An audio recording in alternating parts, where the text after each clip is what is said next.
Now that you've decided to practice for that upcoming interview, it's a good idea to think about how you want to answer common interview questions. The best guidance for the answers that you want to give is to switch seats with the interviewer for a few minutes. Think about your answers in light of an employer's point of view. Think about what an employer might be thinking about your responses. Now let's look at some typical, common interview questions and think like an employer. Let's sit in on this interview between James McIntyre, the interviewer, and Mariah Jones, who would like a position as a CNA.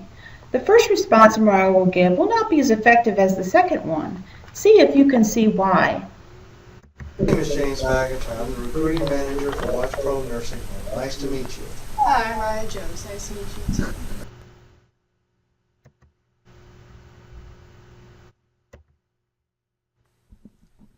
Tell me about yourself. I am currently a single mother with 3 children, and I already have 2 jobs, and I need this job to try and make ends meet.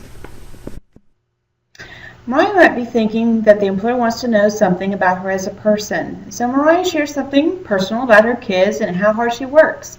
Maybe Mariah thinks this will impress the employer with how much she can handle. However, sharing personal information is dangerous territory.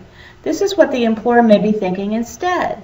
Whoa, this woman has 3 children and she's single. She'll probably have sick kids all the time and be calling off, without even a husband to back her up.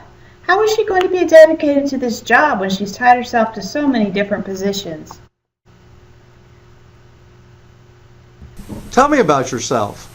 I have recently graduated from CNA training over at Nottingham Village. I'm trying to make the change from the job as a crew line member at McDonald's to nursing. When I came out of high school, I was unsure of what I wanted to do, so I just took whatever job I could. Then my mother developed cancer, so I had to spend some time and help her.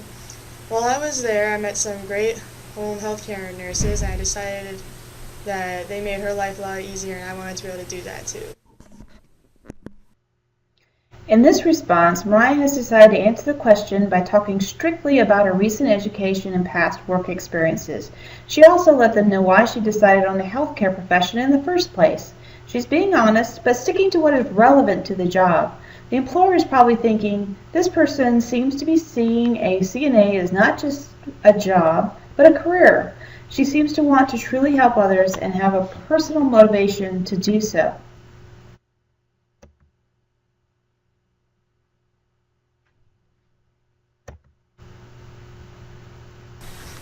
When you have a lot of work to do and not enough time or assistance to get it done, how do you handle it? When things get crazy, I tend to just melt down and walk away. Mariah may be truly given an honest response to this question, maybe too honest. The employer is probably thinking the CNAs are often being pulled to cover floors where we're short-handed and have to cover for others that have called in sick. I can't have someone just walk away from the problems. The residents still need their care. When you have a lot of work to do and not enough time or assistance to get it done, how do you handle it? Well, like one day we were short-staffed at McDonald's during the rush hour, and so I had to decide what absolutely needed to be done now and what could wait till later. So that after the lunch hour was done, me and my fellow coworkers each decided to take up one extra job, such as cleaning off the dining room tables or cleaning the bathrooms. In this response, Mariah has decided to use an example from her past work experience. Even though it's not in healthcare, dealing with stress is still a transferable skill to any job.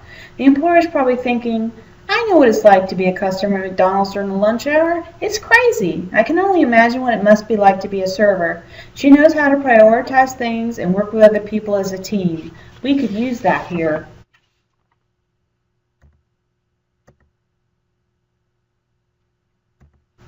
Give an example of a time you did something on the job without being asked.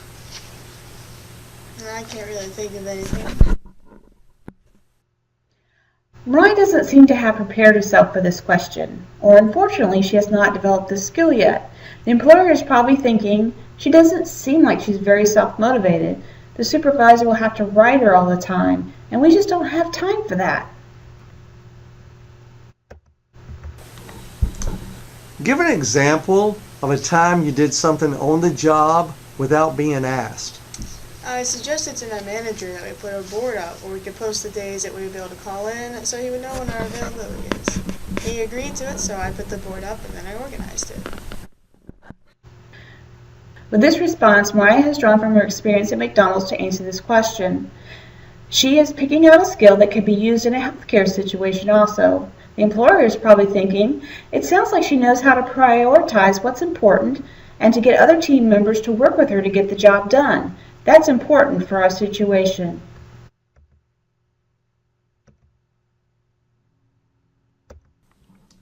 Why do you want to work here? Well, I heard you guys pay the best. With this response, Mariah is thinking about things from her point of view, and this may be really why she's applying for the job. However, the employer might be thinking, she seems like a person who follows the money. As soon as somebody offers her 50 cents more an hour, she'll be leaving. Well, I did my CNA training here, and I was very impressed with the patience that the staff has with both the students and the residents. I also like the homey atmosphere here and how the units are divided based on the patient's needs. In this response, Mariah is giving a reason that is in tune with the mission of the nursing home. Its mission is to care for its residents and excel at it. The employer is probably thinking, she knows what was good about our facility. She seems to appreciate that we try to make the facility as home-like as possible.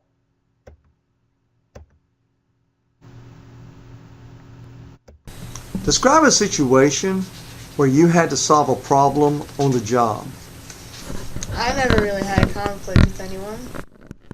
Mariah is probably answering in a way so as not to seem like a troublemaker. However, the employer may be thinking, this is not really realistic. Everyone runs into a conflict or problem at some point. I want to know how she would handle it. She sounds like she would just ignore the problem altogether. In some situations around here, that could lead to someone getting hurt. Describe a situation where you had to solve a problem on the job. Well, I once had a resident who couldn't really fall asleep until late into the evening shift. And he had hearing problems, so he would watch his TV very loudly.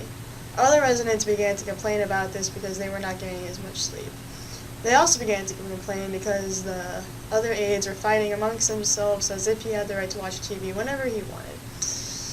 So I asked the nurse if it was okay if I put him in a group room so he could watch TV until he felt sleepy. This became a new habit of his, and that solved the problem. Mariah chose to use an example from her CNA clinical experience to answer this question. The employer is probably thinking, Mariah seems like she understands how hard it can be to balance the patient's needs with other people's needs and how the facility works. This was a good practical solution that gives everybody in the situation a better night's sleep and keeps the facility running smoothly.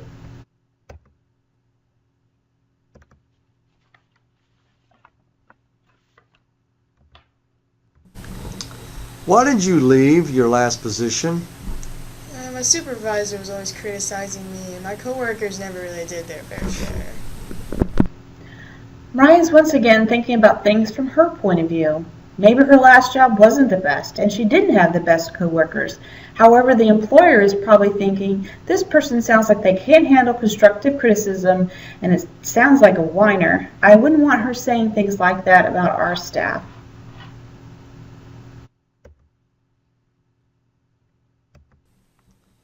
Why did you leave your last position? I was actually let go because I kept showing up 10 to 15 minutes late. It was my first job, and I was very young and immature, and I was not taking as much responsibility. Then I went to school, and I learned some habits to help me get over this. I began to pack my lunch at nighttime and check the weather and traffic reports beforehand. And then I changed up my habits, and so I'll make sure this does not happen at my second job.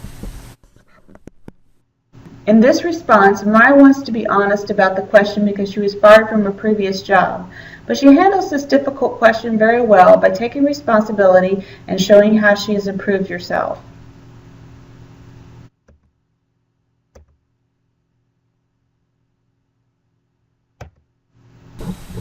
What are your strengths and weaknesses? Well, I'm really nice to people. I guess my only weakness really is that I smoke. It seems Mariah isn't very prepared to answer this question. The employer may be thinking, I don't think Mariah knows herself very well and doesn't seem confident about her abilities. If she had done her homework also, she would know we are a no-smoking facility. What are your strengths and weaknesses? One area I would say that I'm pretty strong in is that I'm pretty patient. Sometimes it gets very hectic at McDonald's, and it's very tempting to be rude and snappy with the customers. Like I know one time there was an old lady, she was at the front of the line, and she was kind of holding everything up because she couldn't remember her order. And it was very tempting to kind of snap on her, but I knew that I couldn't treat her that way because it would be like snapping on my grandmother. Also, I know that sometimes people are very impatient with me, and they would be very snappy with me, so I've had to learn not to take it personally. Another area I would say that I'm pretty good at is I learn quickly. I was the first one to learn how to do the drive-thru at McDonald's, and I was also the first one to get done with my CNA training. And then whenever I was at school, whenever I was the first one done, I would help my classmates. Another area I would say I'm good at is I'm good at multitasking. Sometimes at McDonald's, whenever it was slower, like slower in the drive-thru, I would run the drive-thru, stock the shelves, and clean the equipment all at the same time. Although I'm very good at this, I tend to also kind of try to be a perfectionist, so I can sometimes be hard on myself. But I've had to learn how to mellow out and learn from my mistakes. Mariah has done a more thorough job of talking about her strengths with this response. She has even used examples from her work history that show these qualities. Mariah has been honest about her weakness and shown how she has grown since being aware of it. The employer might be thinking, being patient is really important for caring for our residents who are sometimes suffering from dementia or people who are depressed and in pain and sometimes irritable. Picking up things quickly and multitasking is also important as aides often must be flexible to be pulled to other floors where the residents may be new to them and handling several different situations at once. Her weakness, perfectionism, sounds alright. It means she has a desire to do a good job. Do you have any questions for me? No, not really. Mariah is unprepared to ask any questions of her own. The employer might be thinking, is she really interested in this job? I haven't told her anything about where she would be working or anything about our expectations of her. Do you have any questions for me? Yes, I do have a few questions. I noticed that you're adding some new buildings onto the nursing home, and I was wondering what exactly were those buildings for. We are adding a new assisted living facility to the nursing home. Okay, and also, what type of training will I be receiving for this position? You will be having a formal orientation day with video training. Then you will be following a veteran aide for 2 to 4 weeks until you feel like you can handle, your assignment. Looking in on Mariah's experience with interviewing has hopefully given you some ideas how to answer some of the questions for your own interview. Remember that preparation and practice are the key. Your career coordinator will be happy to practice with you if you ask, or practice taping yourself with your iPhone or laptop and play it back. It may seem embarrassing at first, but if you have a sense of humor like our actors here, it will help. Don't forget to smile. Hi, my name is James Maggett. I'm the recruiting coordinator. Watch over nursing. I'm sorry.